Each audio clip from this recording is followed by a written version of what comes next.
नमस्कार। आज हम बात करेंगे बैंकों के राष्ट्रीयकरण जब हुए थे तो क्यों हुए थे और हमको बैंकों की पृष्ठभूमि में जाना है।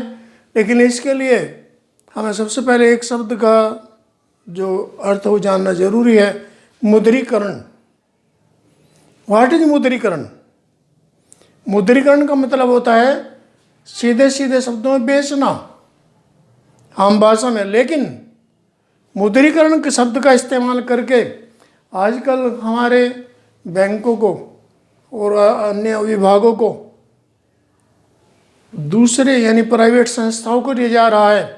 एक एग्जाम्पल मैं दूंगा मुद्रीकरण का। ये पेन है, ये पेन मैंने किसी को बेचा और इसके बदले में मैंने जो पैसे लिए वो मुद्रीकरण हो गया, मोनेटाइजेशन। तो क्योंकि हमारे हिंदुस्तान की जनता 70% से ऊपर तक अभी इतनी नॉलेज नहीं रखती कि जान सके कि मुद्रीकरण क्या है।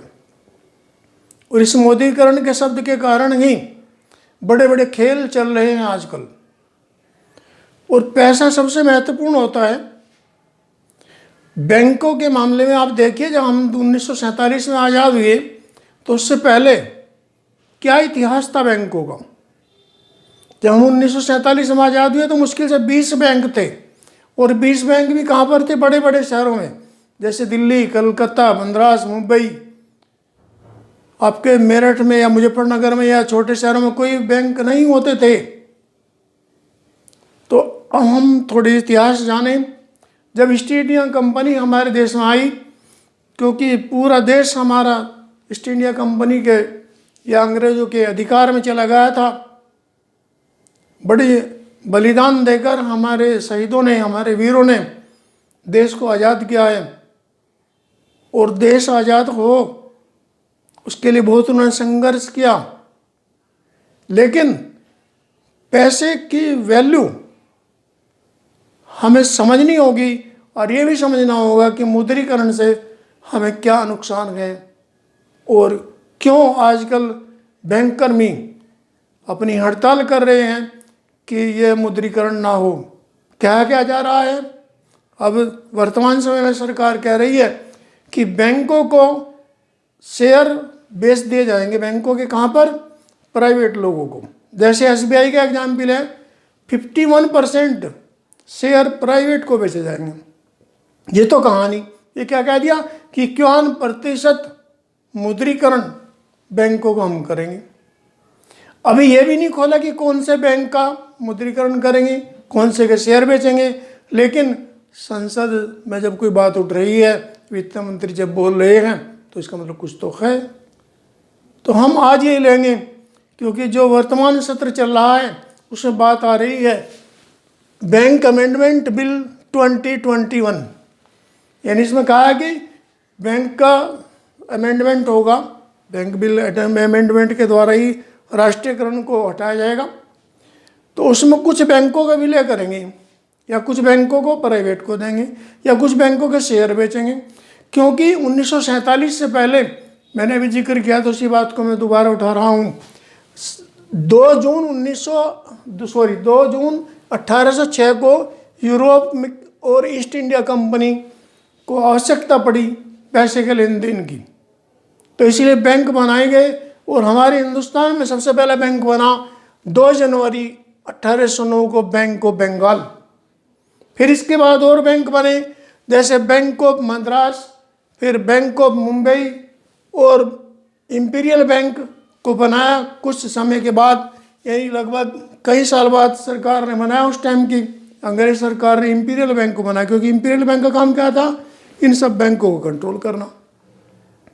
तो ये सब चलता रहा और हमारा देश आज़ाद हो गया। जब आज़ादी से कुछ समय पहले 1935 में अंग्रेज सरकार को भी लगा कि बैंकों पर नियंत्रण रहना चाहिए, तो उन्होंने बनाया रिजर्व बैंक। अब रिजर्व बैंक बनने के बाद 1947 में जब हमारा देश आज़ाद हुआ, तो आपको आश्चर्य होगा, ये रिपोर्ट है कि 1955 तक 1947 से लेकर 361 बार बैंक डूबे। यानी जनता ने बैंक में पैसे जमा किया, जनता का मतलब उस टाइम जो बड़े पैसे वाले लोग थे उन पर ही पैसा था, उन्होंने पैसा बैंक में जमा किया। फिर इसके बाद वो बैंक डूब गए, सरकार कुछ नहीं कर पाई। तो 1947 में जब हमारा देश आज़ाद हुआ, जब हम संभले, तो फिर 1969 में ये बिल लाया गया कि बैंकों का राष्ट्रीयकरण किया जाए। तो ये सब चलता रहा। फिर 1947 के बाद 1955 में इंपीरियल बैंक को एसबीआई बैंक बनाया गया। यानी एसबीआई बैंक जो देश का सबसे बड़ा बैंक है, जिसमें जो 200 वर्षों से भी पुराना है, उसको आज हम क्या देख रहे हैं कि हमारी सरकारें चाह रही है कि इनका 51% शेयर बेच दिया जाए। यानी जो बातें पहले हो रही थी उसी को दोहराने की कोशिश की जा रही है।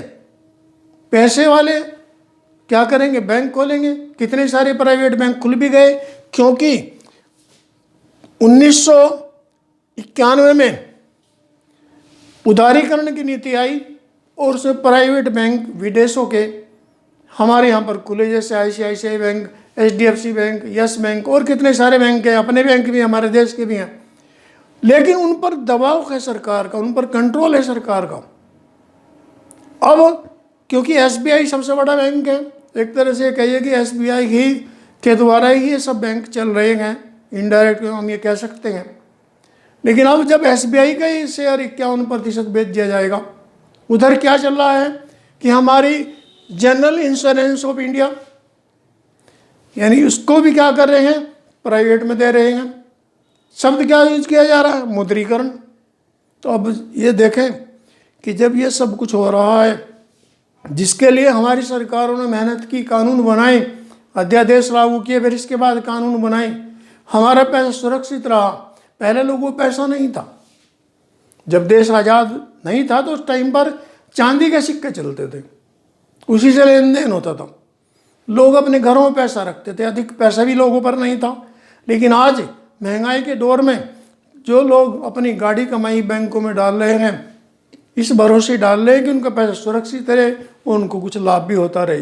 क्योंकि बैंक को भी क्या होता है, बैंक हमारा पैसा लेता है, बैंक फिर दूसरों को यानी कर्जदारों को लोन देता है, उसमें इंटरेस्ट मिलता है, और बैंक जितने ऑपरेटिंग सिस्टम चला रहा है उससे बैंक को खूब लाभ हो रहा है और बैंक सरकार को भी लाभ दे रहे हैं। अब कितने सारे बैंक बाद में चले, जैसे बैंक ऑफ बीकानेर, जैसे bank of Maharashtra, bank of Saurashtra, कितने सारे बैंक हुए, bank of state bank of Patiala और बहुत से बैंक बने।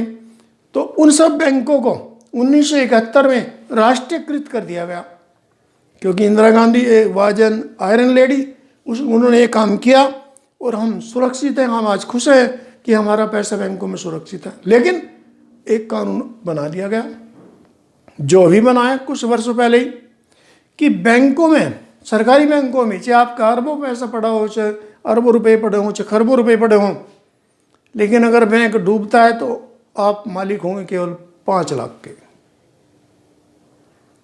कितनी भयानक स्थिति है ये। और जब बैंकों के शेयर को ही 51% तक प्राइवेट को दे दिया जाएगा तो फिर हमारा क्या हाल होगा। और लोग सरकारी नौकरी को सुरक्षित मानते हैं, इसलिए बैंक कर्मी भी क्या कह रहे हैं कि बैंकों का आप अच्छी तरह संभालिए, सब कुछ ठीक रहेगा, बैंक लाभ में है, घाटे में नहीं है। और बैंक अगर घाटे में जा रहे हैं तो उसके लिए सरकार का हाथ कुछ पूंजीपति लोगों पर हैं, जो बड़े बड़े हैं, अरबपति खरबपति हैं, लेकिन कर्ज ले लिया बैंकों से और बैंकों को पैसा वापस नहीं किया। सरकार ने क्या किया, उनका लोन माफ कर दिया। तो एक सबसे बड़ा कारण तो यही है कि एनपीए हो गई कंपनीज जिन्होंने बैंकों से लोन लिया, लेकिन हुआ क्या, पैसा वो वापस ही नहीं दे रहे। हानि हो रही है देश की, टैक्स जा रहा है जनता का, मौज ले रहे बड़े लोग। तो बैंकर में इसी बात पर कह रहे हैं कि बैंकों में जो शेयर बेचे जा रहे हैं, इनसे जनता जो है असुरक्षित हो जाएगी, जनता का पैसा असुरक्षित हो जाएगा। क्योंकि बैंक कर्मियों ने नारा भी दिया है, बैंक बचाओ देश बचाओ। मैं बैंकों की यूनियन का फेवर नहीं कर रहा हूँ, लेकिन विरोध भी नहीं करूँगा, क्योंकि बात जो सही है वो हमें कहनी चाहिए। हमारा प्रजातंत्र है, हमें जागरूक होना चाहिए। बड़े खून पसीने की कमाई से हम पैसा अपने बैंकों में डालते हैं, विश्वस्त हो जाते हैं कि कोई बड़ा काम होगा, कोई मकान खरीदेंगे या बच्चों की पढ़ाई में लगाएंगे या बच्चों की शादियां होंगी। लेकिन अगर बैंक घोटाले में चले जाए, बैंक जो है डूब जाए, तो हमारा पैसा भी डूब जाएगा। आज तो राष्ट्रीयकृत बैंक है, राष्ट्रीयकृत बैंकों में तो हम भरोसे के साथ अपना पैसा जमा करते हैं और बड़ा अच्छा काम चल रहा है, लोगों को सरकारी नौकरियां मिल रही हैं। लेकिन दुर्भाग्य की बात है कि हमारे प्रधानमंत्री महोदय क्या कहते हैं कि सरकार का काम कारोबार करना नहीं है। विचार कीजिए, भाषा पर विचार कीजिए। सरकार का काम कारोबार करना नहीं है, यानी इसका मतलब सरकारी नौकरियां सरकार नहीं देगी। इनडायरेक्ट में यही कह दिया गया है। अब बैंक यूनियन जो हड़ताल कर रही है, पीछे हड़ताल चली, परेशान हुए हम लोग, किसी की मनी ट्रांसफ़र नहीं हुआ, किसी को खाते में जमा पैसे नहीं हुए, किसी के निकले नहीं हैं, और बहुत से काम होते हैं बैंकों के, वो सब ठप पड़े रहे और कई सौ करोड़ रुपए का नुकसान बैंक को भी हुआ। लेकिन भविष्य देखिए कहाँ जाएगा अगर इसी तरह से हिसाब रहा।